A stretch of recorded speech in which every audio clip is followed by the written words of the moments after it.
Hello प्यारे बच्चों, नमस्कार। कैसे हैं आप सभी? वेलकम है आपका आस्क बोर्ड के स्टडी प्लेटफॉर्म पे। तो प्यारे बच्चों, सबसे पहले बताइए कि आवाज़ की क्वालिटी, वीडियो की क्वालिटी, सब चीज़ ठीक है? आप सब कैसे हैं? बिल्कुल बढ़िया हैं, स्वस्थ हैं, मस्त हैं? एक बार फटाफट से बता दीजिए। जैसे आपको थंबनेल देख के पता लग गया होगा कि आज का जो क्लास होने वाला है, आज का जो सेशन होने वाला है, आप सभी के लिए 2025 एग्जाम के लिए कितना ज़्यादा महत्वपूर्ण है ये आपको पता लग गया होगा। तो जितने भी सारे बच्चे फटाफट से इस वीडियो को शेयर कर दीजिए। जितने भी सारे बच्चे हैं फटाफट अपने दोस्तों के पास, रिश्तेदारों के पास भी शेयर कीजिए। अगर आपके रिश्तेदार में कोई 12th में है उसके पास भी शेयर कर दीजिए। सबको शेयर कर दीजिए ताकि आज की क्लास में वो ज्वाइन हो सके। और आप भी वीडियो को शुरू से लेकर अंत तक देखिएगा, क्लास को शुरू से लेकर अंत तक देखिएगा, आपको मजा जरूर आएगा। तो प्यारे बच्चों, वेलकम है आपका आस्क बोर्ड में और सभी प्यारे बच्चों को नमस्कार। तो कैसे हैं आप सभी? एक बार फटाफट से कमेंट करके बता दीजिए। जल्दी जल्दी कमेंट कीजिए कि आप सब कैसे हैं, बिल्कुल स्वस्थ मस्त कैसे हैं। और आपको पता है कि आज के क्लास में हम लोग क्लास 12th का फिजिक्स पढ़ने वाले हैं। और फिजिक्स में क्या करने वाले हैं, चैप्टर 1 से लेकर चैप्टर 4 तक के सभी महत्वपूर्ण सब्जेक्टिव क्वेश्चन को करने वाले हैं, जो आपके एग्जाम के लिए बहुत ही महत्वपूर्ण होगा। और इसमें से बहुत सारे ऐसे क्वेश्चन होंगे जो डायरेक्ट ही आपके फाइनल बोर्ड परीक्षा में पूछे जाएंगे। तो क्या आप सब रेडी हैं? एक बार बताइए बाबू, एक बार बताइए रेडी हैं। तो चैनल पे पहली बार आए हैं तो प्यारे बच्चों क्या कीजिए, चैनल को फटाफट से सब्सक्राइब कर दीजिए, बेल आइकन को प्रेस करके ऑल पे कर लीजिए। लाइक नहीं किए हैं बाबू, फटाफट से लाइक कर दीजिए, क्योंकि एक लाइक तो आपका बनता है।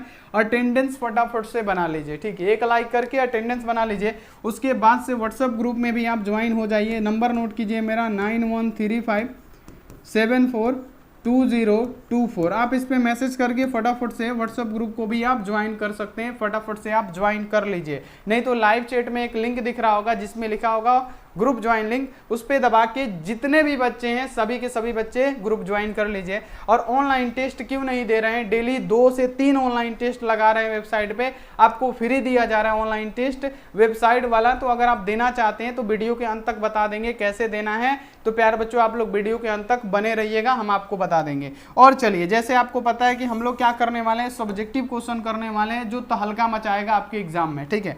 अब देखिए यहाँ पे अब है कि जितने भी बच्चे कोर्स नहीं लिए हैं बाबू, टाइम खत्म होते जा रहा है, टाइम खत्म होते जा रहा है और आप लोग कोर्स नहीं ले रहे हैं, ये बहुत भारी गलती कर रहे हैं। तो 499 में आप लोग क्या कीजिए, ऑल सब्जेक्ट का ले लीजिए। क्या? ऑल सब्जेक्ट का chapter wise objective plus subjective और गेस प्रश्न भी मिलेगा इसमें। तो फटाफट से पीडीएफ नोट्स ले लीजिए जल्दी से जल्दी आप लोग। 499 में यहाँ पे लेने के लिए एक नंबर नोट कीजिएगा आप लोग बाबू,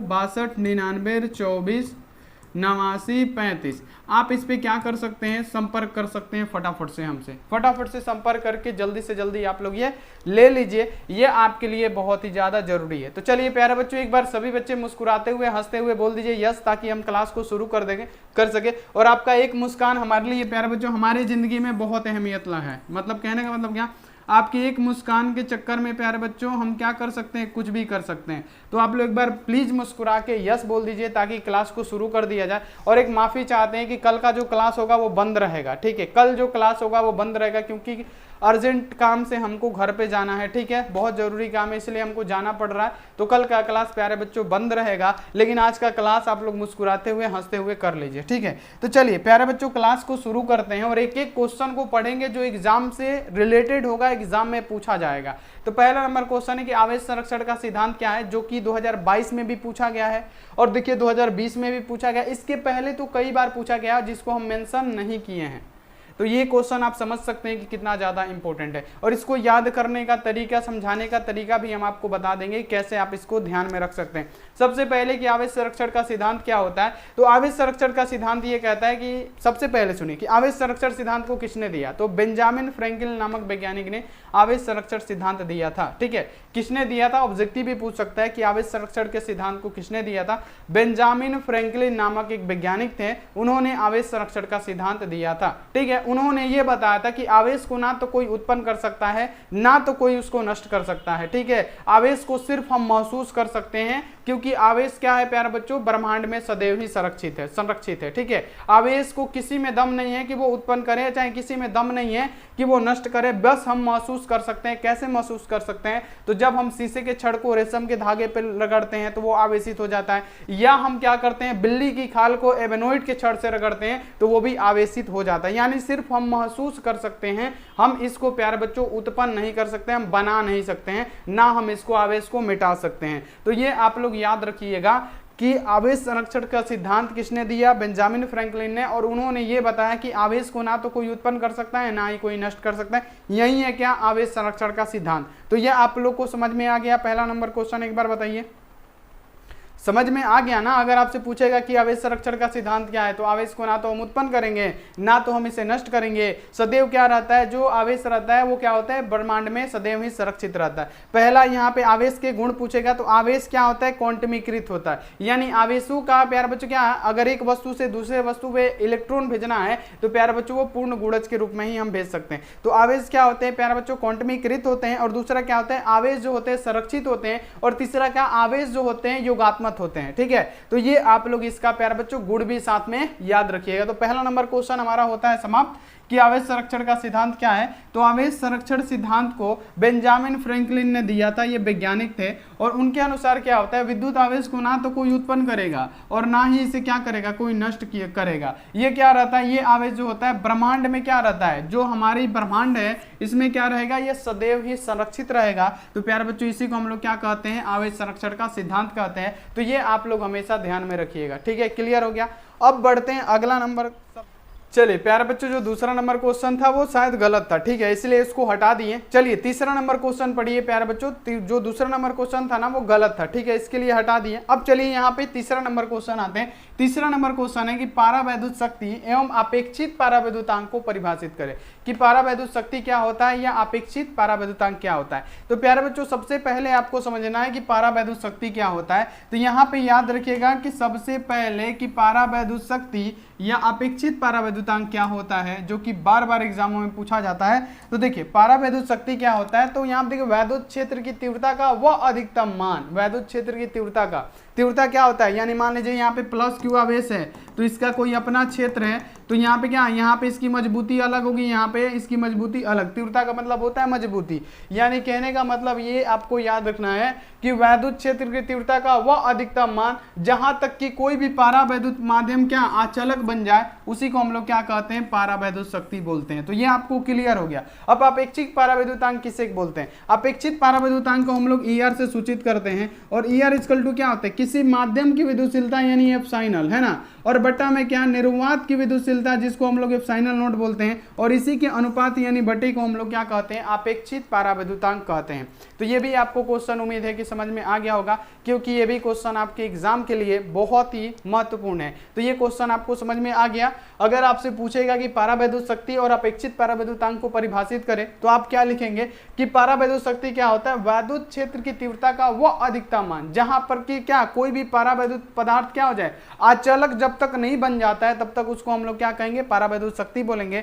अपेक्षित पारावैद्युतांक किसे कहते हैं, तो अपेक्षित पारावैद्युतांक को हम लोग ER से सूचित करते हैं। तो ये क्या होता है, ER का मतलब क्या, अपेक्षित पारावैद्युतांक। तो देखिए इसका डेफिनेशन कैसे बनाइएगा, तो किसी माध्यम की विद्युतशीलता जिसको हम लोग एप्सिलॉन बोलते हैं, बटा में क्या, निर्वात की विद्युतशीलता है जिसको हम लोग एप्सिलॉन नॉट बोलते हैं, इसी के अनुपात यानी बटे को हम लोग क्या कहते हैं। तो प्यारे बच्चों याद रखना है क्या कि अपेक्षित यहाँ पे क्या कहते हैं, विद्युतशीलता बोलते हैं या पारावैद्युतांक बोलते हैं। तो ये आपको क्लियर हो गया। बाबू देखिए क्वेश्चन जो है पूछा गया क्वेश्चन है, तो ये भी क्वेश्चन आपको ध्यान में रखना है। चलिए अगला है कि वैद्युत द्विध्रुव आघूर्ण किसे कहते हैं। बिहार बोर्ड में पूछा गया 2010, 16, 22, अभी आगे भी आया हुआ था, बहुत जबरदस्त। शायद 2024 में भी ये क्वेश्चन था कि वैद्युत द्विध्रुव आघूर्ण की परिभाषा लिखे तथा SI मात्रक को लिखे। तो वैद्युत द्विध्रुव आघूर्ण क्या होता है, चलिए अब हम आपको बताते हैं कि वैद्युत द्विध्रुव आघूर्ण क्या होता है। किसी एक आवेश और उसके दोनों आवेश के बीच की जो दूरी का गुणनफल होगा ना, उसी को हम लोग क्या कहते हैं, उसी को बोलते हैं प्यारे बच्चों क्या, वैद्युत द्विध्रुव आघूर्ण, है ना। मान लीजिए कोई आवेश है और उसके दोनों आवेश के बीच की जो दूरी है, मान लीजिए 12 दूरी है, इसी के आवेश के बीच की दूरी को हम लोग क्या कहते हैं प्यारे बच्चों, वैद्युत द्विध्रुव आघूर्ण कहते हैं। यानी वैद्युत द्विध्रुव एक मतलब किसी एक आवेश और उसके दोनों आवेश की जो प्रभावी लंबाई है उसके गुणनफल को हम लोग क्या कहते हैं, वैद्युत द्विध्रुव आघूर्ण कहते हैं। और इसको किससे सूचित किया जाता है, P से सूचित किया जाता है। और इसका सही मात्रक क्या होता है, कूलम इंटू मीटर होता है। और दूसरा इसका मात्रक होता है डीवाई, दूसरा मात्रक क्या होता है, डीवाई होता है। तो ये भी साथ में प्यारे बच्चों आपको ध्यान में रखना है। तो ये सारे क्वेश्चन आप लोग याद रखिएगा, मोस्ट इंपोर्टेंट है। तो देखिए वैद्युत द्विध्रुव आघूर्ण किसे कहते हैं, तो यहाँ पे किसी एक आवेश और उसके बीच, यहाँ पे देख लीजिए, उसके दोनों आवेशी की जो बीच की दूरी होगी यानी जो प्रभावी लंबाई होगा उसी को हम लोग क्या कहेंगे, उसी के गुणनफल को हम लोग क्या कहेंगे प्यारे बच्चों, आपको याद कर लेना है क्या, वैद्युत द्विध्रुव आघूर्ण। वैद्युत द्विध्रुव आघूर्ण बराबर होता है किसके, आवेश की मात्रा इंटू लंबाई की मात्रा। तो प्यारे बच्चों क्या हो जाएगा, यहाँ पे प्यारे बच्चों आवेश को कूलम में मापते हैं और लंबाई को मीटर में मापते हैं, यानी P इक्वल टू क्या हो जाएगा, याद रखिएगा P इक्वल टू क्या हो जाएगा, ये हमारा कूलम हो गया और ये प्यारे बच्चों क्या हो जाएगा, हमारा आवेश को कूलम में मापते हैं और ये जो लंबाई है इसको क्या मापते हैं, मीटर में मापते हैं। ठीक है, तो ये आप लोग याद रखिएगा P इक्वल टू क्या हो गया, C गुणे M, यानी यहाँ पे कूलम इंटू मीटर। ठीक है, अगला देखिए कि समविभवी तल को परिभाषित करें। समविभवी तल यानी विद्युत क्षेत्र में उपस्थित एक ऐसा तल जिसके प्रत्येक बिंदु पर विभव की जो मात्रा हो वो एक समान हो, उसे हम लोग क्या कहेंगे, समविभवी तल कहेंगे। तो यहाँ पे अगर आपसे क्वेश्चन पूछा जाता है कि समविभवी तल क्या होता है, तो वैद्युत क्षेत्र में उपस्थित एक ऐसा तल जिसके हर बिंदु पे विभव की मात्रा समान हो, यानी वैद्युत क्षेत्र में उपस्थिति एक ऐसा तल है जिसके हर बिंदु पे, यहाँ पे भी बिंदु पे विभव समान होगा, इसके हर बिंदु पे क्या होगा, विभव की मात्रा समान होगा। और ये क्या होंगे, एक दूसरे पे लंब होते हैं। ये जो होता है ना, एक दूसरे पे लंब होता है, ये एक दूसरे पे क्या होता है, लंब होता है। ये आपको ध्यान में रखना है, ये एक दूसरे पे लंब होता है। ठीक है, ये आप लोग ध्यान में रखिएगा। और इनके बीच का कोण 90 डिग्री का होता है और इसमें वर्क बराबर क्या होता है, 0। समविभवी तल में प्यारे बच्चों अगर आपसे पूछा जाए समविभवी पृष्ठ हो चाहे समविभवी तल हो, इसमें कार्य क्या होगा, तो कार्य इक्वल टू यानी W इक्वल टू क्या होता है, 0 होता है। तो ये आपको ध्यान में रखना है। तो यहाँ पे आपको समझ में आ गया कि समविभवी तल या समविभवी पृष्ठ क्या होता है। तो याद रखना है कि समविभवी तल या समविभवी पृष्ठ क्या होता है, ध्यान रखिएगा आप सभी स्टूडेंट। देखिए यहाँ पे है कि समविभवी तल क्या है, वैसा तल जिसके सभी बिंदुओं पे विभव की मात्रा क्या हो, समान हो, उसे हम लोग क्या कहेंगे, यानी हर बिंदु पे विभव समान और वर्क इक्वल टू क्या होता है, 0 होता है। तो इसी को हम लोग क्या कहते हैं प्यारे बच्चों। और एक एक बिंदु पे ये क्या होता है, लंब होता है, 90 डिग्री का कोण ये बनाता है। तो इसी को हम लोग क्या कहते हैं, समविभवी प्यारे बच्चों क्या कहते हैं, तल कहते हैं। ये आपको याद कर लेना है और आपको समझ में भी आ गया होगा। तो उम्मीद करते हैं कि ये क्वेश्चन आपको समझ में आ गया। अब ये जो क्वेश्चन है ना 2025 के लिए हम बोल रहे हैं कि आएगा ही आएगा, ये आप लोग ध्यान में रखिएगा। जितने भी प्यारे बच्चे हैं आप लोग ध्यान में रखिएगा कि आवेश के क्वांटमीकरण से आप क्या समझते हैं, आवेश के क्वांटमीकरण से आप क्या समझते हैं, आवेश का क्वांटमीकरण क्या कहता है, आवेश के क्वांटमीकरण से आप क्या समझते हैं।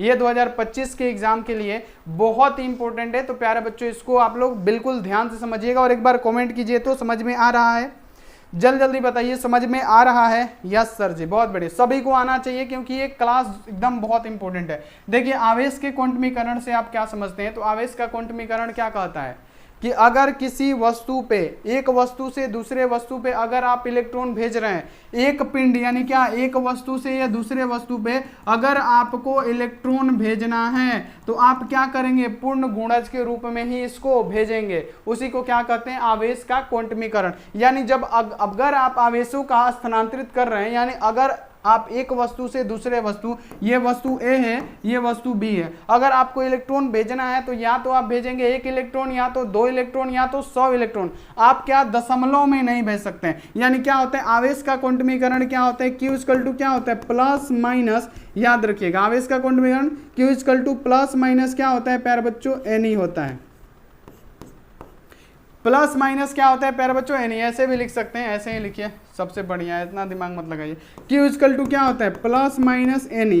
यानी कहने का मतलब क्या हो गया कि ये जो आवेश आप भेजेंगे ना, यानी पूर्ण यानी नेचुरल नंबर होना चाहिए। या तो आप 1 आवेश भेजिए, 10 आवेश भेजिए, 100 आवेश भेजिए। आप ऐसे नहीं भेज सकते हैं प्यारे बच्चों इलेक्ट्रॉन, आप ऐसे नहीं भेज सकते हैं कि 4.5 इलेक्ट्रॉन भेज दिए, 1.6 इलेक्ट्रॉन भेज दिए। तो ये प्यारे बच्चों क्या होगा, पूरी तरह से ये गलत हो जाएगा। अगर आपको आवेश भेजना ही है तो आपको आवेश कैसे भेजना है, पूर्ण गुणज के रूप में ही भेजना है। जैसे प्यारे बच्चों इलेक्ट्रॉन भेजना है तो आप 1 इलेक्ट्रॉन भेजिए, 2 इलेक्ट्रॉन भेजिए, 100 इलेक्ट्रॉन भेजिए, 200 भेजिए, 2000 भेजिए, लेकिन पूर्ण गुणज होना चाहिए दशमलव में नहीं होना चाहिए। तो आवेश का क्वांटमीकरण आपको समझ में आ गया होगा। चलिए अगला देखिए, अगला है कि वैद्युत आवेश के दो मौलिक गुणों को भी लिखे। देखिए आवेश के दो मौलिक गुण क्या है, हमने क्या बताया, हमने प्रॉपर्टी बताया था जब आवेश संरक्षण का सिद्धांत दिया था। तो आवेश क्या होता है, दो आवेश के दो मौलिक गुण पूछा है तो लिखना है कि आवेश क्या होता है, एक तो संरक्षित होता है, आवेश क्या होता है, एक तो संरक्षित होता है, दूसरा क्या होता है, आवेश जो होता है ना तो इसको कोई उत्पन्न करेगा ना ही कोई नष्ट करेगा।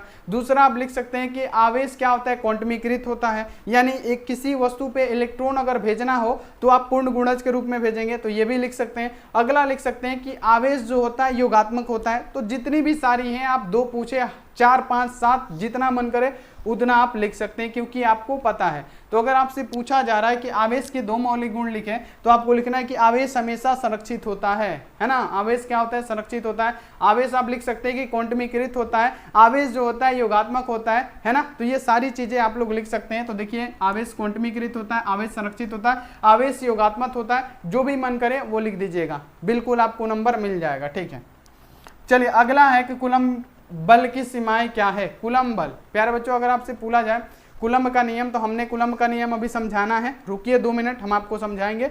लेकिन सबसे पहले समझ लेते हैं, और कई बार हम आपको कूलम्ब का नियम भी समझा चुके हैं कि कूलम्ब क्या होता है। दो स्थिर बिंदु आवेशों के बीच लगने वाला या तो आकर्षण बल है या तो प्रतिकर्षण बल है, एक दूसरे के समानुपाती होता है तथा उसकी बीच की दूरी के क्या होता है, वर्गों की व्युत्क्रमानुपाती होता है, जिसको हम लोग कूलम्ब का नियम कहते हैं। ठीक है, तो यहाँ पे आपको याद रखना है कि कूलम्ब के नियम की सीमा क्या क्या होती है। तो जो कूलम्ब के नियम की सीमा होती है ना, ये केवल बिंदु आवेश यानी स्थिर बिंदु आवेशों के लिए ही क्या होती है, सत्य होती है।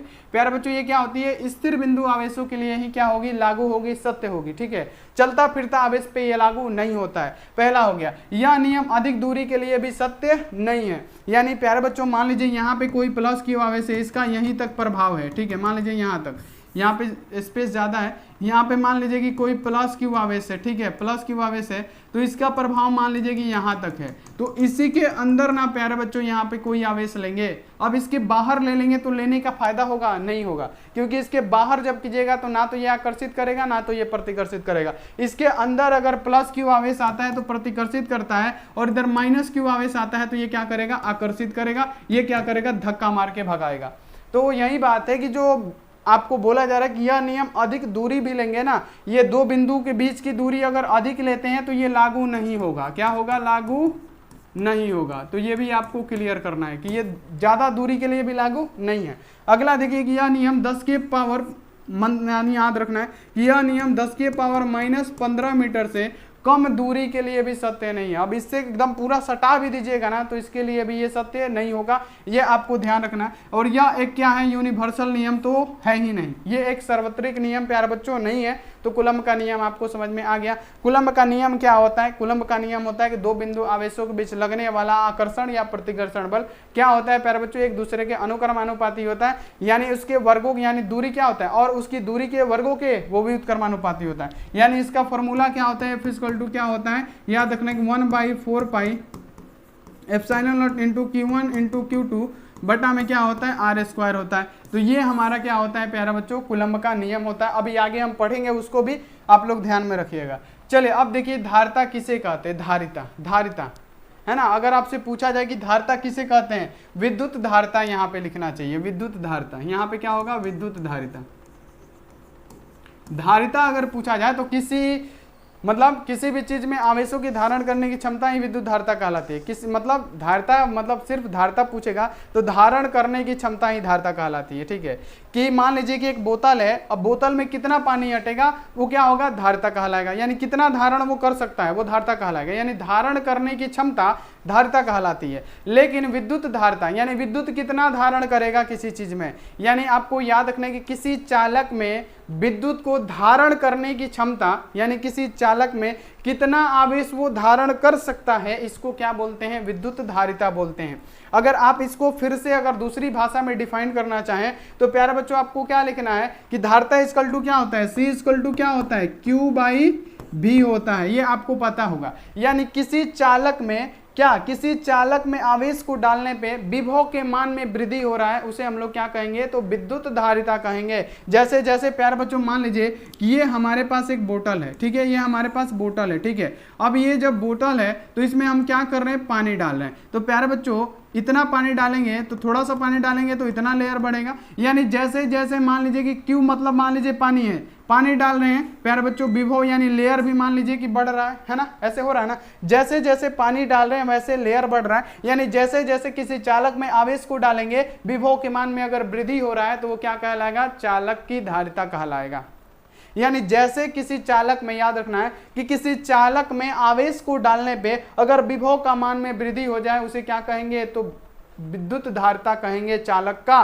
तो ये आपको याद रखना है। जैसे और हम क्या किए, इसमें पानी डालें, मान लीजिए कि और पानी का मतलब क्या, आवेश डालें, तो ये विभव का मान यानी लेयर यहां तक आया कि नहीं। तो जैसे जैसे किसी चालक में आवेश डालेंगे वैसे वैसे अगर विभव के मान में वृद्धि होगा तो उसी को हम लोग क्या कहते हैं, चालक की विद्युत धारिता कहते हैं। तो ये आपको क्लियर हो गया होगा। इसका फॉर्मूला क्या होता है प्यारे बच्चों, C = क्या होता है, Q बटे में V होता है, जिसको आपको हमेशा ध्यान रखना है। तो देखिए किसी चालक को दिया गया आवेश तथा उसके विभव में होने वाली वृद्धि के अनुपात को चालक की विद्युत धारिता कहते हैं। तो उस समय से तो हम यही समझा रहे हैं कि किसी चालक में अगर हम आवेश को डाल रहे हैं तो विभव के मान में भी वृद्धि हो रहा है। हम बोतल की तरफ मतलब समझा रहे हैं, लेकिन आपको क्या बोला जा रहा है, चालक में डालना है। ये समझाने के लिए हम बोतल में डाल रहे हैं। आपको ऐसा नहीं करना कि आवेश को बोतल में डालना है, बाक आवेश बोतल में डलाएगा नहीं, हम आपको समझाने के लिए बता रहे हैं, ठीक है। अब देखिए कि दो समान, यहाँ देखिए आवेशों के बीच विद्युत बल रेखाएं दिखाइए। क्या है, दो समान है बाबू, यहाँ पे सभी बच्चे ध्यान रखिएगा। दो समान क्या है, दो समान आवेश है। क्या है यहाँ पे, जो समान आवेश जो होगा प्यारे बच्चों क्या होगा, समान होगा। आवेश जो होगा प्यारे बच्चों क्या होगा, समान होगा, याद रखिएगा। आवेश जो होगा वो क्या होगा, समान होगा, याद रखिएगा। आवेश जो होगा समान होगा। चला ठीक है, चलिए ये जो दो आवेश है प्यारे बच्चों क्या है, ये हमारा समान आवेश है। इसमें मान लीजिए या तो प्लस क्यू आवेश होगा या तो प्यारे बच्चों क्या होगा, माइनस क्यू आवेश होगा। लिखा है कि दो असमान है, तो यहाँ पे क्या करेंगे, एक पे प्लस होगा तो एक पे क्या होगा, माइनस क्यू आवेश होगा, क्योंकि क्या है, दो असमान आवेशों के बीच विद्युत बल रेखाएं खींचे। तो प्यारे बच्चों क्या होगा, आपको पता है कि जो सजातीय आवेश होते हैं यानी प्लस प्लस क्या करते हैं, एक दूसरे को क्या करेंगे, ये करेंगे प्रतिकर्षित, ये प्रतिकर्षित करते हैं, एक दूसरे को भगाएंगे। लेकिन माइनस प्लस ये क्या करते हैं, ये करते हैं आकर्षित। ये आप लोगों ने पढ़ा होगा कि सजातीय आवेश एक दूसरे को दूर भगाते हैं, प्रतिकर्षित करते हैं, लेकिन विजातीय आवेश क्या करते हैं प्यारे बच्चों, एक दूसरे को ये आकर्षित करते हैं, एक दूसरे को अपने तरफ खींचते हैं। जैसे प्यारे बच्चों माइनस माइनस क्या करेगा, ये करेगा प्रतिकर्षित, ये क्या करेगा, प्रतिकर्षित करेगा। याद रखिएगा, यहाँ पे जगह कम हो रहा है, यहाँ पे लिख देते हैं, ठीक है। यहाँ पे हम लिख देते हैं कि प्लस और प्लस क्या करेगा, प्रतिकर्षित, यहाँ पे प्रतिकर्षित लिख देते हैं शॉर्ट में। और यहाँ पे क्या करेगा, माइनस प्लस क्या करेगा प्यारे बच्चों, ये जो आवेश होगा आकर्षित करेगा, आकर्षित करेगा, ठीक है। और यहाँ पे याद रखिएगा माइनस और माइनस आवेश यानी ये सजातीय आवेश है, ये क्या करेगा, प्रतिकर्षित करेगा, ठीक है। अब देखिए यहाँ पे क्या है, अब यहाँ पे प्लस और माइनस बचा, ये जो आवेश होंगे क्या होगा, आकर्षित करेगा, है ना। तो याद रखिएगा प्यारे बच्चों कि सजातीय आवेश क्या होता है, सजातीय आवेश एक दूसरे को क्या करते हैं। तो प्यारे बच्चों यहाँ पे आपको ध्यान में रखना है कि जो सजातीय आवेश होते हैं एक दूसरे को प्रतिकर्षित करते हैं, जबकि असमान यानी विजातीय आवेश दूसरे को आकर्षित करेंगे। यानी इसकी जो विद्युत बल रेखाएं होंगी वो प्यारे बच्चों क्या होंगी, यहाँ पे ध्यान रखिएगा कि इसमें से जो निकलने वाली विद्युत बल रेखाएं होंगी ना, ये इधर आएगा और इसका विद्युत बल इधर आएगा, यानी ऐसे ऐसे ये एक दूसरे को क्या करेगा, अपने तरफ खींचेगा। देखिए ये इसका इधर आया, इसका ये इधर आया, ये क्या करेगा, एक दूसरे को अपनी तरफ खींचेगा, क्योंकि क्या है, असमान आवेश है। तो ये क्या करेगा, एक दूसरे को क्या करेगा प्यारे बच्चों, अपनी तरफ आकर्षित करेगा। तो यहाँ पे आप लोग याद रखिएगा कि इसकी विद्युतीय बल रेखाएं कैसे खींचेंगे, ऐसे खींचेंगे। ये क्या करेगा, सारा विद्युतीय बल रेखाएं, एक का मुंह इधर होगा, एक का मुंह इधर होगा। ये क्या करेगा, कुछ इस प्रकार से इसमें से क्या निकलेगा, विद्युतीय बल रेखाएं निकलेगी। यानी वो एक दूसरे को क्या करेंगे, अपनी तरफ खींचेंगे, एक अपनी तरफ क्या करेंगे, आकर्षित करेंगे। यानी ये प्लस वाला किधर जाएगा, माइनस वाला की ओर, और माइनस वाला किधर जाएगा, प्लस की ओर, ठीक है। तो ये क्या होते हैं, हमारे विद्युत बल रेखाएं हमको खींचना है असमान में। तो यहाँ तक आपको समझ में आ गया, ये पूछा गया क्वेश्चन है, कैसे आप खींच सकते हैं, याद रहेगा। क्या ये एक दूसरे की तरफ आकर्षित हो रहा है। यहाँ पे क्या हो रहा है, ये सजातीय आवेश है तो एक दूसरे की तरफ ये खींच रहा है। तो देखिए ये क्या हो रहा है, विद्युत बल रेखा ये आपस में खींच रहा है, तो यही हमारा ग्राफ हो जाएगा। तो ये आप लोग ध्यान में रखिएगा, अगर विजातीय आवेश है, असमान आवेश है, तो कुछ इस प्रकार से इसका ग्राफ बनेगा। और सजातीय में क्या होगा, सजातीय जैसे हम आपको समझा रहे हैं कि यहाँ पे क्या हो गया, प्लस क्यू आवेश है और यहाँ पे भी प्लस क्यू आवेश है, तो ये क्या करेगा, ये भागेगा इधर, इसकी तरफ सटेगा नहीं, इसकी तरफ क्या करेगा, सटेगा नहीं, ये भागेगा पूरा दूर इससे, क्या करेगा, इसे भागेगा, ऐसे भागेगा, देखिए पूरा इधर भागेगा। यही क्या करेगा, अपना जान त्याग के इधर भागेगा, है ना, ये क्या करेगा, अपना जान त्याग के इधर भागेगा। तो ये सजातीय आवेश का हो गया। दो समान आवेशों के लिए ऐसे विद्युत बल रेखाएं खींचेंगे हम लोग, समान के लिए कैसे खींचेंगे, ऐसे खींचेंगे, लेकिन असमान है तो ये आपको अपनी तरफ क्या करेगा, आकर्षित करेगा। तो समझ में आ गया, क्लियर हो गया बाबू, चलिए बहुत बढ़िया, क्लियर हो गया। तो प्यारे बच्चों क्लियर करने के लिए ही हम आए हुए हैं आपको पढ़ाने, ठीक है। चलिए अब आगे बढ़ते हैं, अगला क्वेश्चन आ जाइए। अगला क्वेश्चन आपके सामने कि संट के दो उपयोग लिखे, संट क्या होता है और इसके दो उपयोग लिखे और ये कितना महत्वपूर्ण है ये हम आपको बताते हैं। चलिए बहुत बढ़िया, चलिए प्यारे बच्चों क्लास बहुत जबरदस्त हो रहा है तो कीजिए। देखिए संट के दो उपयोग लिखने हैं, तो पहला बाबू यहाँ पे देखिए कितनी बार पूछा गया है। तो संट के दो उपयोग क्या है, संट के दो उपयोग प्यारे बच्चों क्या होता है, संट के उपयोग में क्या किया जाता है, संट लगाकर हम क्या कर सकते हैं, माप सीमा क्षेत्र को बढ़ा सकते हैं।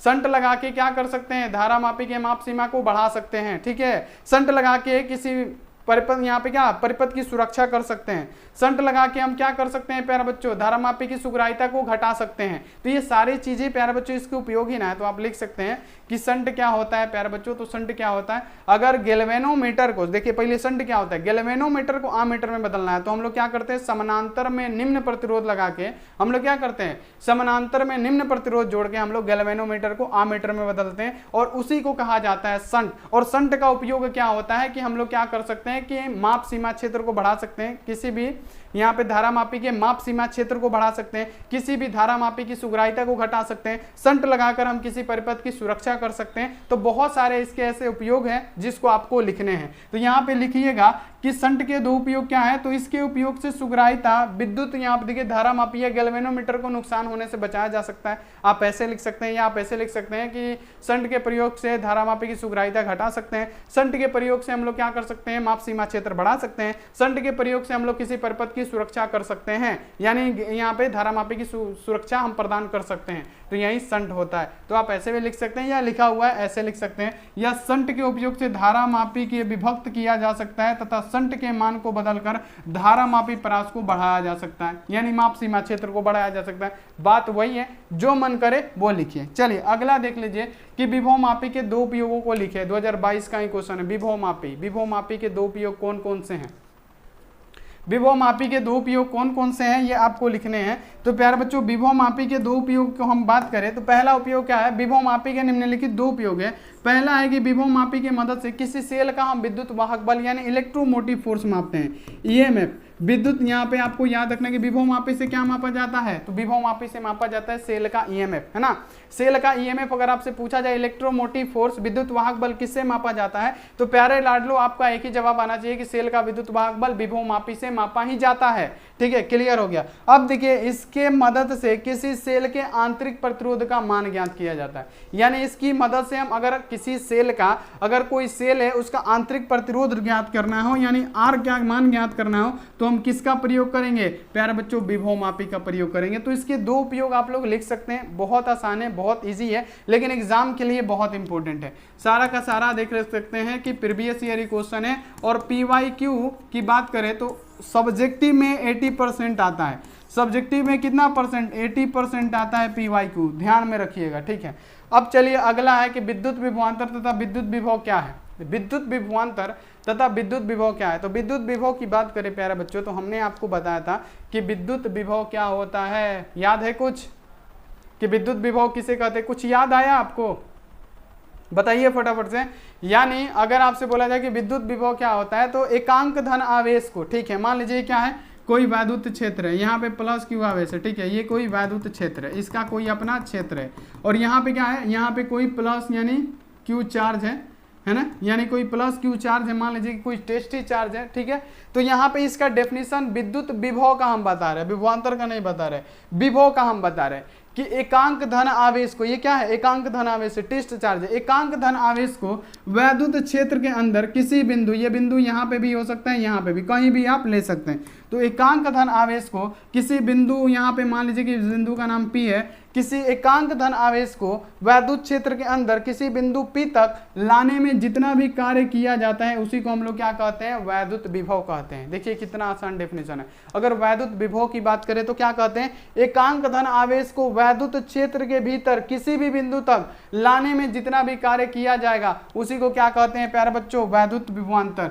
यानी V क्या होता है, W बटा में Q होता है। यानी इस आवेश को लाने में जितना भी कार्य करना पड़ता है वैद्युत क्षेत्र के अंदर, यानी इस आवेश को लाने में वैद्युत क्षेत्र के अंदर जितना भी कार्य करना पड़ता है उसी को हम लोग क्या कहते हैं, तो प्यारे बच्चों उसी को हम लोग बोलते हैं क्या, V=W बटा Q, यानी विद्युत विभव बोलते हैं। यानी एकांक धन आवेश को वैद्युत क्षेत्र के भीतर किसी बिंदु P तक लाने में जितना भी कार्य करना पड़ेगा उसी को हम लोग वैद्युत विभव कहेंगे। ठीक है, क्लियर हो गया। अब देखिए वैद्युत विभवांतर किसे कहते हैं, तो ये क्या है, मान लीजिए कोई वैद्युत क्षेत्र है, ये कोई प्लस Q आवेश है, चाहे कोई भी आवेश है, इसका कोई वैद्युत क्षेत्र है, ठीक है ना, ये इसका कोई क्षेत्र है। अब देखिए कि वैद्युत विभवांतर किसे कहते हैं, तो वैद्युत क्षेत्र के अंदर ही यहाँ पे एक बिंदु से कोई आवेश है, यहाँ पे मान लीजिए इस आवेश को एक बिंदु से इस दूसरे बिंदु तक, मान लीजिए कि यहाँ पे कोई कहीं भी ला सकते हैं, इस बिंदु तक लाने में जितना भी कार्य करना पड़ेगा उसी को क्या कहेंगे, वैद्युत विभवांतर कहेंगे, है ना। प्यारे बच्चों याद रखिएगा कि VA से VB तक हमको लाना है ना, इस VA से VB तक लाना है, इसमें आपको जितना भी कार्य करना पड़ेगा उसी को हम लोग क्या कहेंगे, वैद्युत विभवांतर। यानी सिंपल सा एक डेफिनेशन है कि विद्युत अगर विभव पूछे तो अनंत से हमको आवेश लाना है वैद्युत क्षेत्र के अंदर और जितना भी कार्य करना पड़ेगा वो वैद्युत विभव कहलाएगा। और विभवांतर में क्या होता है, वैद्युत क्षेत्र के अंदर ही एक बिंदु से दूसरे बिंदु तक, ये बिंदु कुछ भी हो सकता है, इसके बीच में लाने में जितना भी कार्य करना पड़ेगा वैद्युत विभवांतर कहलाएगा। जैसे प्यारे बच्चों इसका हो गया, मान लीजिए कि यहाँ पे क्या है, VA है और यहाँ पे VB, यानी VA से VB तक जितना भी लाया गया उसमें कार्य किया गया आवेश को लाने में, यानी इस VA बिंदु से VB बिंदु तक लाने में जितना भी कार्य किया गया उसी को हम लोग क्या कहते हैं प्यारे बच्चों, वैद्युत विभवांतर। क्लियर हो गया। नहीं समझ में आने का तो कोई चांस ही नहीं है प्यारे बच्चों। चलिए, ट्रांसफार्मर का करोड़ परतदार क्यों होता है, फटाफट से बताइए। हमने आपको बहुत अच्छी तरीके से समझा चुका है कि ट्रांसफार्मर के करोड़ क्या होते हैं, परतदार होते हैं। क्यों ट्रांसफार्मर के करोड़ परतदार होते हैं, क्यों, आखिर क्यों होते हैं ट्रांसफार्मर के करोड़ परतदार, ये बताइए। तो ट्रांसफार्मर के करोड़ को परतदार इसलिए बनाया जाता है ताकि जो भंवर धाराएं उत्पन्न होती है, एडी करंट जो उत्पन्न होती है, एडी करंट कैसे उत्पन्न होती है, ऐसे उत्पन्न होती है कि जब धातु का टुकड़ा फ्लक्स में परिवर्तन हो जाता है तो वो प्यारे बच्चों बहुत ज्यादा गर्म हो जाता है। ठीक है, तो क्या होता है, जिसमें प्यारे बच्चों विद्युत ऊर्जा उष्मा ऊर्जा में रूपांतरित होने लगता है, तो प्यारे बच्चों क्या करता है, ऊर्जा का ह्रास करता है। तो उस प्रकार से एडी करंट हमारा हो गया। और यही एडी करंट को प्यारे बच्चों, इसी एडी करंट से बचाने के लिए हम लोग क्या करते हैं, ट्रांसफार्मर के करोड़ को परतदार बनाते हैं। और जो ट्रांसफार्मर का करोड़ है उसको किससे बनाया जाता है, तो नर्म लोहा से बनाया जाता है। किससे बनाया जाता है प्यारे बच्चों, नर्म लोहा से बनाया जाता है। ट्रांसफार्मर के करोड़ को किससे बनाया जाता है, नर्म लोहा से इसको बनाया जाता है। तो ट्रांसफार्मर के करोड़ को परतदार क्यों बनाया जाता है, समझिए कि ट्रांसफार्मर के लोहे को करोड़ में फ्लक्स परिवर्तन के कारण भंवर धाराएं उत्पन्न हो जाती है। जब धातु का टुकड़ा फ्लक्स में परिवर्तन होता है तो भंवर धारा का रूप ले लेता है, उत्पन्न हो जाती है, जिसके कारण लोहे का करोड़ गर्म हो जाता है। इस प्रकार क्या होता है, विद्युत ऊर्जा का उष्मा ऊर्जा में क्या होने लगता है, रूपांतरित होने लगता है, क्षय होने लगता है। और इसी हानि को बचाने के लिए क्या किया जाता है, रोड को एक दूसरे से विद्युत, यहाँ देखिए रोधक, यहाँ पे देखिए रोधित लोहे की पट्टी द्वारा क्या किया जाता है, परतदार बनाया जाता है। और यह रोड क्या होता है प्यारे बच्चों, ये जो करोड़ होता है परतदार कहा जाता है। ट्रांसफार्मर के करोड़ को इसलिए परतदार बनाया जाता है। क्लियर हो गया प्यारे बच्चों। अब देखिए अगला क्वेश्चन कि विद्युत चुंबक और अस्थायी चुंबक में अंतर लिखें। कि विद्युत चुंबक क्या होता है, अस्थायी चुंबक क्या होता है। तो विद्युत चुंबक किसका बनता है, विद्युत चुंबक बनता है नर्म लोहा का, और अस्थायी चुंबक किसका बनता है, स्टील का बनता है। ये तो आपको पता है ना, इतना तो हम आपको बता चुके हैं। तो अंतर आप कुछ भी लिख सकते हैं कि विद्युत चुंबक और अस्थायी चुंबक में अंतर क्या है। प्यारे बच्चों, पहला है कि विद्युत चुंबक क्या है, कि यह अस्थायी प्रकृति का होता है। जो विद्युत चुंबक होता है क्या होता है, अस्थायी, अस्थायी, सॉरी इसको हम लोग इधर उधर कर सकते हैं, अस्थायी होता है, याद रखना है। और प्यारे बच्चों अगर आपसे पूछा जाए, यहाँ पे याद रखिएगा ये अस्थायी होगा ना, ये अस्थाई हो गया, ठीक है। और ये जो स्थायी चुंबक होता है ये स्टील का बना होता है, तो ये क्या कहलाएगा, ये क्या होगा, एकदम अस्थाई होगा, उससे ये हिलेगा नहीं। तो पहला यहाँ पे आप लोग लिखिएगा, सभी बच्चे ध्यान दीजिएगा, पहला लिखना है कि विद्युत चुंबक क्या होता है, अस्थायी प्रकृति का होता है, जबकि प्यारे बच्चों क्या होता है, यानी अस्थायी प्रकृति का होता है। और जो अस्थायी चुंबक होता है वो क्या होता है, अस्थायी प्रकृति का होता है। यहाँ देखिए इसकी चुंबक की दिशा प्यारे बच्चों परिवर्तित हो सकती है, यानी इसकी चुंबक की दिशा हम परिवर्तित कर सकते हैं, क्योंकि ये अस्थायी होता है। इसको एक जगह से दूसरे जगह पर हम शिफ्ट कर सकते हैं, लेकिन इसका क्या होता है, इसकी चुंबक की दिशा परिवर्तित नहीं हो सकती है, क्योंकि ये क्या होता है, अस्थायी होता है, एक जगह पे है तो वो उसी जगह पे रहेगा। तीसरा लिखना हो तो ये नरम लोहा का बना होता है, जबकि ये स्टील का बना होता है। जो भी मन करे वो भी लिख सकते हैं, ठीक है। तो ये आप लोग ध्यान में रखिएगा। अब देखिए प्रतिरोधों का समानांतर क्रम समायोजन क्या होता है, प्रतिरोध का। तो प्यारे बच्चों प्रतिरोध का समानांतर क्रम समायोजन की बात करें तो याद रखिएगा कि प्रतिरोधों का समानांतर क्रम समायोजन क्या होता है। तो जब एक प्रतिरोध को प्यारे बच्चों क्या किया जाए, जब तीन प्रतिरोध को क्या समान समान ऐसे क्या कर दिया जाए, प्रतिरोधों का समानांतर क्रम। यानी अगर आपसे पूछे कि समानांतर क्रम समायोजन क्या होता है, तो जितने भी प्रतिरोध होते हैं उनके एक सिरे को, यहाँ पे याद रखिएगा, जितने भी प्रतिरोध होते हैं उनके एक सिरे को, इनके एक सिरे को याद रखिएगा, जितने भी प्रतिरोध होते हैं उनके एक सिरे को किसी बिंदु ए से जोड़ दिया जाता है, ठीक है। और यहाँ पे और उसके किसी बिंदु यहाँ पे देखिए दूसरे सिरे के किसी बिंदु बी से जोड़ दिया जाता है। और प्यारे बच्चों इसमें क्या कर दिया जाता है, विद्युत वाहक बल यानी कहने का मतलब बैटरी से जोड़ दिया जाता है। तो ये हमारा R1 हो गया, ये R2 हो गया और ये R3। तो इस प्रकार के परिपथ यानी कहने को इस प्रकार के प्यारे बच्चों का संयोजन को हम लोग क्या कहते हैं, समानांतर क्रम समायोजन कहते हैं। समानांतर पूछा है ना, समानांतर क्रम प्रतिरोधों का संयोजन कहते हैं। अब इसमें से धारा आएगा, लेकिन ये तीन जगहों में वही धारा क्या हो जाता है, बढ़ जाता है। धारा यहाँ पे आएगा, लेकिन यही धारा यहाँ से तीन जगह में क्या होगा, ट्रांसफार्म यानी तीन जगहों में क्या होती है, चली जाती है। यानी प्रतिरोधों का अगर समानांतर क्रम समायोजन की बात किया जाए तो आप लोग लिखिएगा कि समानांतर क्रम समायोजन में सभी प्रतिरोध के एक सिरे को बिंदु ए से, ये बिंदु हम ए मान लेते हैं, कि प्रतिरोध के सभी सिरों को बिंदु ए से और दूसरे सिरे को बिंदु क्या बी से जोड़ दिया जाता है, और आगे भी प्रतिरोध को इसी प्रकार से जोड़ा जाएगा। और इसी क्रम को हम लोग क्या कहते हैं, तो प्यारे बच्चों आपको याद रखना है कि इसी क्रम को हम लोग कहते हैं समानांतर क्रम समायोजन, समानांतर क्रम समायोजन कहते हैं, ठीक है। कार्बन प्रतिरोध का कलर कोड से आप क्या समझते हैं, अगला क्वेश्चन है कि कार्बन प्रतिरोध के कलर कोड क्या है, जो कि एग्जाम में आया हुआ क्वेश्चन है कि कार्बन प्रतिरोध का कलर कोड क्या है, ये आपको बताने हैं। तो देखिए कार्बन प्रतिरोध का कलर कोड क्या है, तो प्रतिरोध का प्रतिरोधक के ऊपर बनी रंगीन पट्टियों द्वारा सूचित करने वाले कोडों को हम लोग क्या कहते हैं, कार्बन कलर कोड कहते हैं, ठीक है। प्रतिरोधों का कार्बन का कलर कोड कहते हैं। तो यहाँ पे देख लीजिए कि यानी प्रतिरोधकों के मान को प्रदर्शित करने वाले वर्ड कोड यानी रंग पट्टी को हम लोग क्या करते हैं, यानी इसके मान को प्रदर्शित करने के लिए कि इसका मान क्या होगा, रंग कोड यहाँ पे बताने के लिए हम लोग इसका प्रयोग करते हैं। जैसे यहाँ पे आप लोग देख सकते हैं प्यारे बच्चों कि यहाँ पे काला का मान कितना, 1 है ना प्यारे बच्चों, यहाँ पे याद रखिएगा। ब्राउन का कितना हो गया, 2 हो गया।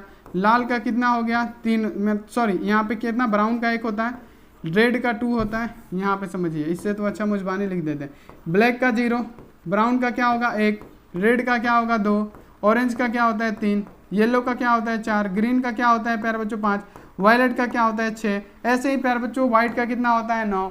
यानी ऐसे ही आप लिख सकते हैं। तो ऐसे ही आप लोग लिख दीजिएगा, आप इसका फिगर भी बना सकते हैं। यानी अगर पूछेगा कि कार्बन प्रतिरोध के कलर कोड से आप क्या समझते हैं, तो कार्बन का प्रतिरोध के ऊपर जो रंगीन पट्टियों द्वारा सूचित करने की कोड होती है उसी को कार्बन कलर कोड कहा जाता है, ठीक है। अब देखिए धारा घनत्व क्या होता है, जो कि 2023 में पूछा गया क्वेश्चन है, ज्यादा दूर दूर का क्वेश्चन नहीं है, यही सब क्वेश्चन आ रहा है आपके एग्जामों में। अगर आपसे पूछा जाए कि धारा घनत्व किसे कहते हैं, धारा घनत्व, तो बाबू धारा घनत्व किसे कहा जाता है, एक बार बताइए आप सभी कि धारा घनत्व किसे कहता है। धारा घनत्व को हम लोग जे से सूचित करते हैं, और जे इक्वल टू क्या होता है प्यारे बच्चों, I/A होता है। यानी जितना क्षेत्रफल से, मान लीजिए कि ये कोई चालक है, ये कोई क्या है, चालक है, ये इसका क्या है प्यारे बच्चों, पृष्ठीय क्षेत्रफल है, एरिया है। यानी जितना के एरिया से धारा का प्रवाह हो रहा है उसको हम लोग क्या बोलेंगे, धारा घनत्व। यानी जितना एरिया है उसी एरिया से हमारा धारा का फ्लो हो रहा है, उसी को हम लोग धारा घनत्व कहते हैं। जैसे प्यारे बच्चों यहाँ पे आप लोग देख सकते हैं कि धारा घनत्व किसे कहेंगे, तो किसी चालक में किसी बिंदु पर क्षेत्रफल द्वारा, यानी क्षेत्रफल तथा उसमें गुजरने वाली विद्युतीय धारा के अनुपात को हम लोग धारा घनत्व कहते हैं। यानी धारा घनत्व को सबसे पहले किससे सूचित किया जाता है, जे से सूचित किया जाता है। जे इक्वल टू क्या होता है, आई बटा ए होता है। ठीक है, आई बटा क्या होता है, ए होता है। यानी आई बटा ए कहने का मतलब क्या हुआ, यहाँ पे याद रखिएगा कि जितना के क्षेत्रफल से धारा का प्रवाह हो उसे हम लोग क्या कहेंगे, धारा घनत्व। जितना के क्षेत्रफल से धारा का प्रवाह होता है, किसी चालक में जितना क्षेत्रफल से धारा का प्रवाह होता है उसी को हम लोग धारा घनत्व कहते हैं। तो यहाँ पे आप लोग लिख दीजिएगा, इसे जे से प्रदर्शित किया जाता है। जे इक्वल टू क्या होता है, आई बटा ए होता है। ठीक है, क्लियर हो गया। अब देखिए अगला है कि नीला और पीला रंगों के लिए कार्बन प्रतिरोध का कलर कोड लिखें। नीला का मान, पीला का मान, है ना प्यारे बच्चों, क्या होता है याद रखिएगा, पीला का मान होता है 4, नीला का मान 6। हमने अभी बताया जस्ट, देखिए नीला और पीला पूछा है। नीला का प्यारे बच्चों मान क्या होता है, नीला का मान 6। देखिए यहाँ पे ब्लू का, सॉरी वॉयलेट बताए थे, ब्लू का कितना होता है, वॉयलेट का 7 होता है। ब्लू का कितना होता है प्यारे बच्चों, 6 होता है। नीला का 6, अब पीला कितना, 4। तो ये तो आपको याद करना पड़ेगा, है ना। तो यहाँ पे याद रखिएगा कि नीला का रंग का कलर कोड, जबकि देखिए ज़्यादा दूर का नहीं पूछा, 2022 के एग्जाम में आया हुआ है कि नीला रंग का कोड, कलर कोड कितना 6 और पीला रंग का कलर कोड 4। तो ये आपको ध्यान में रखना। अब देखिए कि फ्लेमिंग के बाएं हाथ का नियम लिखे। आज प्यारे बच्चों मजा आएगा क्लास में, आप रुके रहिए, अभी तक रुक गए हैं तो और कुछ देर रुकिए ताकि आपको मजा आए। ठीक है, चलिए बहुत बढ़िया। एक बार वीडियो को शेयर कर दीजिए बाबू, आप ही के लिए इतना मेहनत कर रहे हैं हम, आप ही सबके लिए इतना ज़्यादा मेहनत कर रहे हैं बाबू, प्लीज़ एक बार शेयर कर दीजिए। चलिए अब देखिए कि फ्लेमिंग के क्या लिखा गया है कि बाएं हाथ का नियम क्या है, ये लेफ्ट हैंड रूल। तो फ्लेमिंग के बाएं हाथ का नियम क्या कहता है, यहाँ पे समझिएगा कि अपने बाएं हाथ की उंगलियों को, 3 उंगलियों को इस प्रकार फैलाएं कि एक दूसरे पे लंब हो, यानी एक दूसरे पे क्या हो, 90 डिग्री का कोण बना। ऐसे फैलाना है कि एक दूसरे पे लंब हो और ये क्या हो, तीनों एक दूसरे पे लंब हो, यानी तीनों के बीच 90 डिग्री का कोण बने। ठीक है, तो याद रखना है कि अपने बाएं हाथ की उंगली के 3 उंगली को इस प्रकार फैलाएं कि एक दूसरे पे क्या हो, लंब हो, जिसमें जो अंगूठा हो जो बल की दिशा को ज्ञात करता हो। प्यार बच्चों जो यहाँ पे मध्यम, यहाँ पे अंगूठा तर्जनी उंगली हो, ये क्या करे प्यार बच्चों, ये जो तर्जनी उंगलियां होती है ये प्यार बच्चों चुंबकीय क्षेत्र की दिशा को मतलब यहाँ पे क्या दिशा को ज्ञात करती हो, और ये जो मध्यमा उंगली हो वो धारा की दिशा को ज्ञात करती हो।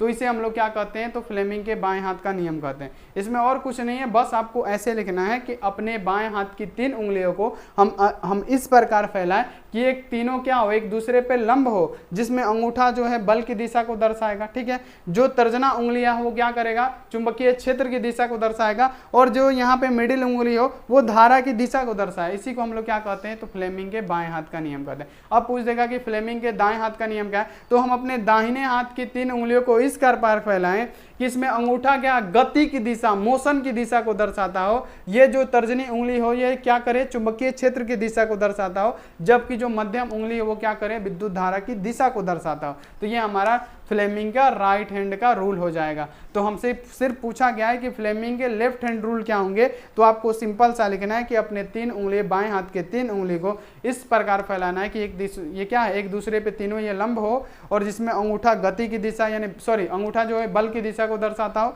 तर्जनी उंगली चुंबकीय क्षेत्र यानी बी की दिशा को दर्शाता हो, वेक्टर बी की, और ये जो आई है क्या करे प्यारे बच्चों, धारा की दिशा को दर्शाए। तो इसी को हम लोग क्या कहते हैं, तो फ्लेमिंग के बाएं हाथ का नियम कहते हैं। जैसे इस नियम के अनुसार अपने बाएं हाथ की तर्जनी, मध्यमा तथा अंगूठा को इस प्रकार फैलाया जाना चाहिए कि एक तीनों एक दूसरे पे क्या हो, लंब हो, यानी ये 90 डिग्री का कोण बनाए, जिसमें अंगूठा बल की दिशा को ज्ञात करता हो, तर्जनी उंगलियां चुंबकीय क्षेत्र की दिशा को तथा मध्यम उंगलियां हो प्यारे बच्चों प्रवाहित विद्युत धारा की दिशा को ज्ञात करती हो। तो इसे हम लोग फ्लेमिंग के बाएं हाथ का नियम। और दाहिना हाथ में क्या है, सिर्फ यह अंगूठा क्या होता है, मोशन की गति यानी गति की दिशा को दर्शाता है। ठीक है, दाएं हाथ में यही है। अब देखिए संट के 2 उपयोग लिखे, तो हमने तो प्यारे बच्चे इसको करा दिया कि संट के 2 उपयोग लिखना है कि संट के 2 उपयोग से क्या हो जाएगा, संट के उपयोग से हम किसी भी धारामापी की माप सीमा को बढ़ा सकते हैं, सीमा क्षेत्र को, हम किसी धारामापी को जलने से बचा सकते हैं, हम उसकी सुग्राहिता को घटा सकते हैं। तो ये आप लिख दीजिएगा, मोस्ट इंपॉर्टेंट है। चलिए अगला आ जाइए कि लॉरेंज बल क्या होता है, ये समझिए कि लॉरेंज बल आखिर क्या है। तो यहाँ पे याद रखिएगा कि जब कोई आवेशित कण, ये क्या है, चुंबकीय क्षेत्र है, समझिएगा ये क्या है, चुंबकीय क्षेत्र है। तो यहाँ पे याद रखिएगा जब कोई आवेशित कण, ये क्या है, चुंबकीय क्षेत्र है, समझ लीजिए, है ना, वेक्टर बी है। जब कोई आवेशित कण यानी यहाँ पे कोई आवेशित पॉजिटिव चार्ज है चुंबकीय क्षेत्र में गति करता है तो इस पे को बल कार्य करता है यानी F कार्य करता है, उसी को हम लोग क्या कहते हैं प्यारे बच्चों, चुंबक, यहाँ पे क्या लॉरेंज बल कहते हैं। यानी जब कोई आवेशित कण इस चुंबकीय, जब कोई आवेशित कण है चुंबकीय क्षेत्र में गति करता है तो इस पे बल एगो कार्य करता है, उसी को हम लोग क्या कहते हैं, लॉरेंज बल कहते हैं, या विद्युत चुंबकीय बल भी इसको बोल सकते हैं। तो लॉरेंज बल क्या होता है, जब कोई आवेशित कण ये चुंबकीय क्षेत्र में गति करता है तो इस पे कार्यकाली एक बल कार्य करता है, और इस बल का मान क्या होता है, F = क्या होता है, तो याद रखना है QVB sin थीटा होता है। ठीक है, ये होता है, ये आपको याद रखना है, ये क्या होता है, इसका फॉर्मूला होता है। तो अगर आपसे पूछे कि लॉरेंज बल क्या होता है या विद्युत चुंबकीय बल किसे कहते हैं, तो जब कोई एक आवेशित कण चुंबकीय क्षेत्र में गति करता है तो इस पे क्या करता है, वो कार्यकाली बल कार्य करता है, उसी को हम लोग लॉरेंज बल या प्यारे बच्चों इसे हम लोग विद्युत चुंबकीय बल भी कहते हैं। अब देखिए लॉरेंज बल की दिशा कण तथा चुंबकीय क्षेत्र दोनों के चलने की दिशा की क्या होती है प्यारे बच्चों, लंबवत होती है। तो ये भी यहाँ पे क्या करना है, याद रखना है, सारा क्वेश्चन आप लोग याद रखिएगा। अब देखिए अगला है कि गैल्वेनोमीटर को आम आपी में कैसे बदलते हैं, यानी शंट किसे कहते हैं ये भी पूछ सकता है, या गैल्वेनोमीटर को आमीटर में कैसे बदलेंगे। तो गैल्वेनोमीटर में आमीटर में बदलने के लिए क्या करेंगे, गैल्वेनोमीटर को आमीटर में बदलने के लिए हमको क्या करना पड़ेगा, समानांतर क्रम में निम्न प्रतिरोध लगा के हम गैल्वेनोमीटर को आमीटर में बदल सकते हैं, समानांतर में निम्न प्रतिरोध लगा के। तो यहाँ पे लिखिएगा कि गैल्वेनोमीटर को समानांतर क्रम में, यहाँ देखिए बहुत कम प्रतिरोध लगा के एक मोटे तार को शंट के रूप में जोड़कर आम आपी के रूप में हम व्यवहार किया जा सकता है। ये किताबी भाषा है, जानबूझ के लिखा गया है, हम इसीलिए लिखें ताकि हम अपने भाषा और आपके भाषा किताबी भाषा में अंतर बता सकें। यानी अगर आपसे पूछे कि गैल्वेनोमीटर को आमीटर में बदलना है तो आप कैसे लिखेंगे, तो आप लोग ऐसे लिखिएगा, गैल्वेनोमीटर को आमीटर में कैसे बदलेंगे। तो याद रखिएगा कि हम क्या कर सकते हैं कि गैल्वेनोमीटर में आमीटर में मतलब गैल्वेनोमीटर को आमीटर में बदलने के लिए आपको लिखना है कि श्रेणी क्रम समानांतर क्रम में निम्न प्रतिरोध लगा के हम गैल्वेनोमीटर को आमीटर में बदल सकते हैं, जिसको हम एक नाम दिए हैं जिसका नाम होता है शंट होता है। जबकि आपको याद रखना है कि आमीटर को प्यारे बच्चों परिपथ में श्रेणी क्रम में जोड़ा जाता है, तो ये भी आप लोग यहाँ पे लिख सकते हैं। अब चलिए कि कूलम्ब का नियम क्या है, जो कि हम आपको बताएं कि आएगा ही 2025 के एग्जाम में, 2025 के एग्जाम में आएगा ही। यहाँ पे ध्यान रखिएगा कि कूलम्ब का नियम क्या है। कूलम्ब का नियम क्या कहता है कि दो बिंदु आवेशों के बीच, ये क्या है, ये क्या हो गया, दो बिंदु आवेश है ना, ये कोई भी आवेश हो सकता है, +q -q, यानी यहाँ पे याद रखना है कि दो बिंदु आवेशों के बीच, है ना, दो बिंदु आवेशों के बीच लगने वाला जो बल है, यानी क्या होता है, यानी याद रखिए कि दो बिंदु आवेशों के बीच लगने वाला जो बल है वो समानुपाती होता है क्या प्यारे बच्चों, दोनों आवेश के बीच की दूरी के गुणनफल को। तो दोनों आवेश के बीच की, इसको q1 मान लेते हैं, इसको q2, यानी क्या हो जाएगा, q1 इंटू प्यारे बच्चों क्या हो जाएगा, Q2 हो जाएगा, इसके समानुपाती होता है। तथा इसकी बीच की दूरी जो है ना, ये जो इसकी बीच की दूरी है इसके वर्गों के व्युत्क्रमानुपाती होती है। यानी यही बल क्या होता है प्यारे बच्चों, ये व्युत्क्रमानुपाती है इसके बीच की दूरी के वर्गों को। इसको मान लीजिए 1, इसको मान लीजिए 2। तो प्यारे बच्चों जब समीकरण 1 और समीकरण 2 को मिलाएंगे तो F ये क्या हो जाएगा, F समानुपाती क्या हो जाएगा, F समानुपाती हमारा क्या हो जाएगा, याद रखिएगा Q1 into Q1 into Q2 बटा में चला आएगा R²। अब यहाँ पे आपको पता है F है तो F समानुपाती हटेगा, = लगेगा, एक कांस्टेंट लगा दिया जाता है, और यहाँ पे क्या हो जाएगा Q1 इंटू Q2 बटे में ये क्या हो जाएगा R²। अब K का मान क्या होता है, तो K का मान प्यारे बच्चों आप लोग रखिएगा, K = ये क्या होता है, एक कांस्टेंट होता है जिसका मान रखा जाता है 1/4 पाई ε0 रखा जाता है। तो यहाँ पे K की जगह पे क्या रखेंगे प्यारे बच्चों, तो K की जगह पे हम यहाँ पे ऊपर लिख दे रहे हैं F है तो F है ना, और प्यारे बच्चों K की जगह पे क्या लिखेंगे 1/4 पाई ε0 है ना, ε0, और प्यारे बच्चों यहाँ पे क्या लिखा है इंटू Q1 इंटू यहाँ पे लिख देंगे QT बटा में क्या हो जाएगा R², जो कि यही हमारा क्या होता है, कूलम्ब का नियम होता है। तो सिंपल सा आपको ध्यान में रखना है, कूलम्ब का नियम क्या कहता है, दो बिंदु आवेशों के बीच लगने वाला या तो आकर्षण बल या तो प्रतिकर्षण बल क्या होता है, उसका बल जो होता है एक दूसरे के क्या होता है, अनुक्रमानुपाती होता है, तथा उसकी बीच की जो दूरी होगी इसके वर्गों की व्युत्क्रमानुपाती होगा। उसके बाद से प्यारे बच्चों इसको समीकरण 1 तथा 2 से मिलाने पे क्या होगा, F समानुपाती क्या निकलेगा, Q1 इंटू Q2 बटा में R², और K का मान सिर्फ रख देना है, एगो कांस्टेंट लगा दीजिएगा, निकाल दीजिएगा। ठीक है, क्लियर हो गया है ना। यानी F = क्या निकलेगा, K का मान 1/4 पाई ε0 इंटू Q1 है तो Q1 इंटू Q2 है तो इंटू Q2 बटे में R² है तो R²। ये हमारा कूलम्ब का नियम। अब इससे आसान भाषा में आपको कूलम्ब का नियम कौन समझाएगा। ये देखिए क्वेश्चन है कि विद्युतीय चुंबकीय प्रेरण के लेंज के नियम क्या है, विद्युतीय चुंबकीय प्रेरण संबंधित लेंज का नियम। तो प्यारे बच्चों हमने लेंज का नियम हम आपको बताया था कि अगर आप एक कुंडली लेते हैं, यहाँ पे प्यारे बच्चों हमने क्या समझाया था कि कुंडली, अगर यहाँ पे एक कुंडली है, ठीक है, और यहाँ पे एक हम कुंडली लेते हैं, ठीक है, समझिएगा प्यारे बच्चों बहुत अच्छी तरीके से, ठीक है। ये देखिए ये क्या है, कुंडली है। अब कुंडली के निकट हम कोई चुंबक का प्यारे बच्चों उत्तरी ध्रुव या दक्षिणी ध्रुव को लाते हैं, ठीक है। चलिए यहाँ पे मान लीजिए क्या है, यहाँ पे आप समझिएगा कि लेंज का नियम क्या कहता है। ये देखिए ये मान लीजिए कुंडली है, कुंडली के नज़दीक हम कोई उत्तरी ध्रुव को, नॉर्थ पोल को लाते हैं, और यहाँ पे क्या हो जाएगा, यहाँ पे साउथ और इधर हो गया नॉर्थ, ठीक है। तो कुंडली के पास अगर हम यहाँ देखिए पास अगर हम क्या करते हैं, किसी कुंडली के पास हम चुंबक के उत्तरी ध्रुव को लाते हैं, तो ये प्यारे बच्चों क्या होता है, ये एंटी क्लॉक इसकी धारा की जो दिशा होती है ना, ये प्यारे बच्चों कुछ इस प्रकार से हो जाती है। यानी कुंडली के पास जब लाते हैं हम, जब कुंडली के पास हम किस छड़ चुंबक को लाते हैं उत्तरी ध्रुव को, तो ये क्या करती है, इसकी धारा की दिशा उल्टा हो जाता है, एंटी क्लॉकवाइज होता है, जिससे कुंडली किसकी भांति कार्य करने लगती है, एन ध्रुव की भांति, एन ध्रुव की भांति ये क्या करने लगती है, कार्य करने लगती है, जिससे क्या करता है, ये एक दूसरे को प्रतिकर्षित करने लगता है। यानी जिससे ये धारा उत्पन्न होता है उसी को ये क्या करता है, भगाने लगता है। और जब हम प्यारे बच्चों यहाँ आप देख लीजिए कि जब इस एन ध्रुव को फिर क्या पीछे ले जा रहे हैं, अब हम जब एन ध्रुव को क्या कर रहे हैं, अब यहाँ पे हम पास ले जा रहे थे, तो ये कुंडली एन की तरफ प्रतीत कर रही थी, क्योंकि ये एंटी क्लॉक में धारा प्रवाहित हो रहा था। और जब ये भगा रहा है तो हम इसको क्या कर रहे हैं, पीछे की तरफ ले आ रहे हैं, तो इस कुंडली की धारा का दिशा क्या हो जाता है, कुछ इस प्रकार से हो जाता है,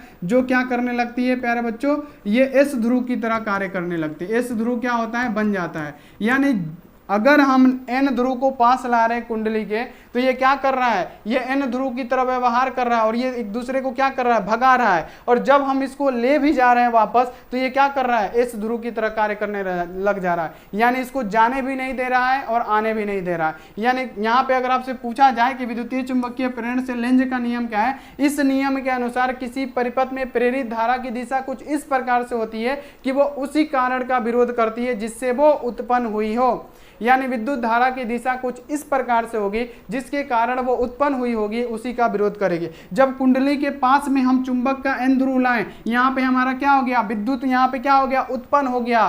परिपथ में विद्युत धारा कुछ इस प्रकार से होती है, यानी विद्युत धारा उत्पन्न हो गया, लेकिन क्या कर रहा है, ये इसका विरोध कर रहा है। और जब विरोध कर रहे हैं तो जाने भी नहीं दे रहा है ना। तो प्यारे बच्चों यही बात है। अगर पूछेगा कि लेंज का नियम क्या है, तो यहाँ पे लिखना है कि विद्युत धारा की दिशा कुछ इस प्रकार से होती है कि वो उसी कारण का विरोध करती है जिससे वो उत्पन्न हुई हो। ये उसी से उत्पन्न हुआ लेकिन इसी का विरोध करने लगा, क्योंकि यहाँ पे भी एन ध्रुव समान ध्रुव क्या करता है, प्रतिकर्षित यानी भगा रहा है। और जब ये बोल रहा है कि तुम भगा रहे हो, हम जा रहे हैं, तो जाने भी नहीं दे रहा, फट से एस बन जा रहा है, बोल रहा है कि नहीं चिपकने भी नहीं दे रहा है, जाने भी नहीं दे रहा। तो प्यारे बच्चों आज का जो सेशन है यहीं तक रखते हैं, ठीक है, यहीं तक रखते हैं। तो चैनल पे पहली बार आए हैं प्यारे बच्चों, सब्सक्राइब कर दीजिए और बताइए कि क्लास कैसा लगा, मजा आया कि नहीं, और बेल नोटिफिकेशन को ऑल पे कर लीजिए। और लाइक नहीं किए प्यारे बच्चों, फटाफट से लाइक भी कर दीजिए। जितने सारे प्यारे बच्चे फटाफट से इतना काम कर दीजिए। तो मिलते हैं ऐसी अगली क्लास में, ठीक है। आप लोग अपना ध्यान रखिए, और कल क्लास बंद रहेगा, PDF नोट्स आप लोग डाउनलोड कर लीजिएगा आस्क बोर्ड सर्च करके। तो मिलते हैं ऐसी अगली क्लास में, आप लोग अपना ध्यान रखिए, मन लगा के पढ़ाई कीजिए। Take care and bye.